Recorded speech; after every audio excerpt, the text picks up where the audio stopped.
Bonjour à tous, voici le Acer Liquid Express, un petit smartphone d'entrée de gamme qui a la particularité d'embarquer une puce NFC, dont on voit d'ailleurs la marque ici. Il est proposé dans la version que nous avons testée chez Orange, donc avec une personnalisation par l'opérateur qui apporte pas mal de petites fonctionnalités assez sympas.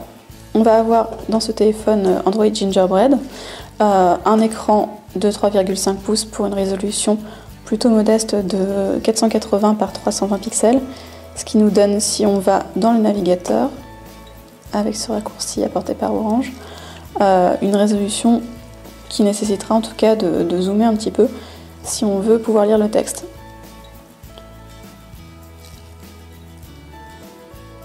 On va avoir un navigateur d'une rapidité, disons, moyenne, avec une fluidité qui ne va pas forcément être au top.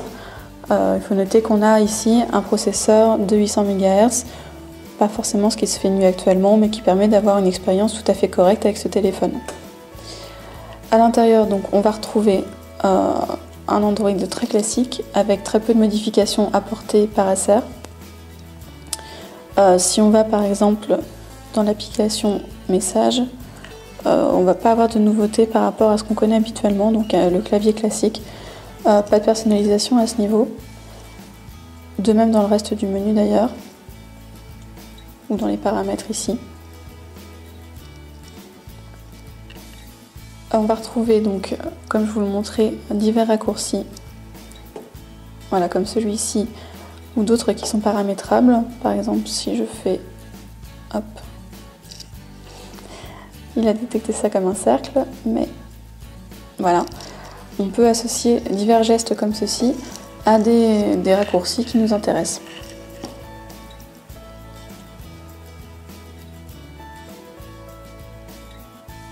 On va retrouver à l'arrière un capteur photo de 5 mégapixels avec un flash LED qui va apporter des résultats assez corrects, sans véritable plus. Ça va se réserver plutôt à un usage d'appoint. Si on regarde au niveau des résultats,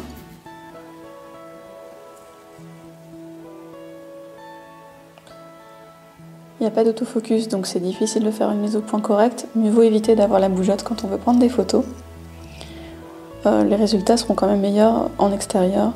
En intérieur, c'est un petit peu plus compliqué.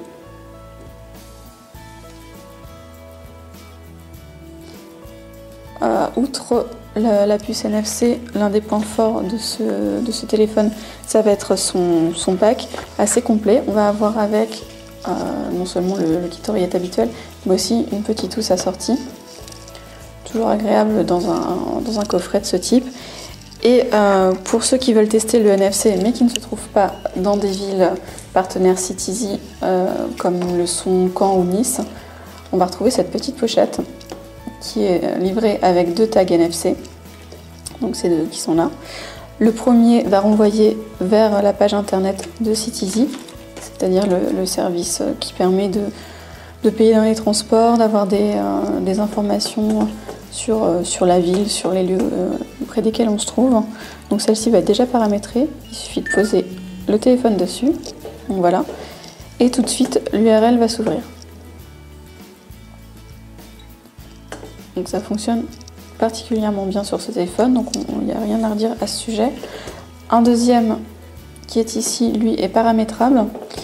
Donc en fait, il faut aller dans l'application cible, voilà, qui se trouve ici, définir un contact, une URL ou bien un message que l'on veut associer au tag. Donc moi j'ai associé mobileactu.com. Et voilà, il suffit ensuite de poser son téléphone sur la cible pour associer les deux.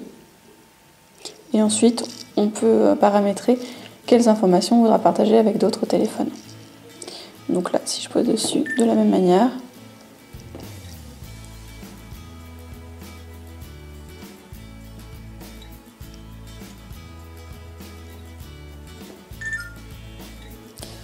voilà, là ça va être associé.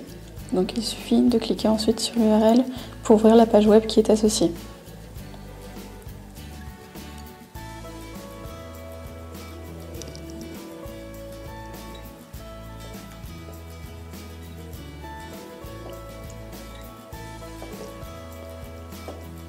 Si on veut faire un tour du côté de l'appareil photo, ça va être juste ici.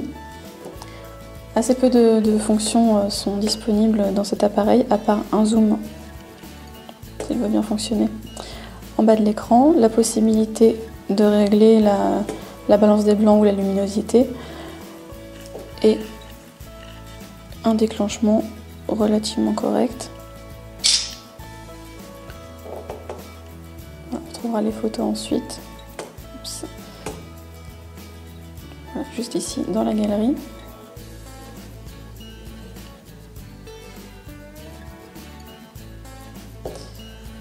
Voilà pour le Acer Liquid Express qui est actuellement commercialisé au prix de 249 € hors pack opérateur, ce qui reste relativement correct pour un smartphone qui embarque tout l'univers Android, plus une puce NFC, une technologie qui reste appelée à se développer dans les mois à venir.